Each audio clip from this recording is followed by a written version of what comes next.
అందరూ అలా కూర్చొని ఆడుకుంటూ ఉంటే ఇంతలో విక్కీ అలాగే వాళ్ళ నాన్న వాళ్ళిద్దరూ కలిసి ఒక స్కిట్ చేయవలసి వస్తుంది. అందులో విక్కీ అయితే వాళ్ళ నాన్నతో ఇలా అంటూ ఉంటాడు, ఆ రోజు మిమ్మల్ని బర్త్డే పార్టీకి పిలిచినప్పుడు మీరు నన్ను చీకొట్టారు కదా, అది చేద్దాం అని చెప్పి అంటాడు.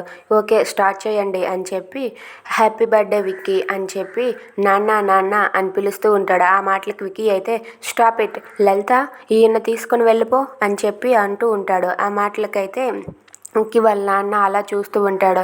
ఏ లలిత, ఇతన్ని తీసుకెళ్ళిపోతావా లేదా, ఛీ నా చెయ్యి వదులు అని చెప్పి విక్కీ అయితే వాళ్ళ నాన్న చేతిని విసిరేస్తాడు. అది చూసి అక్కడ ఉన్న వాళ్ళంతా బాబోయ్ ఇంత బాగా యాక్ట్ చేస్తున్నారేంటి, అంటే ఇదంతా వాళ్ళ విషయంలో జరిగిందా అని చెప్పి అనుకుంటూ ఉంటారు.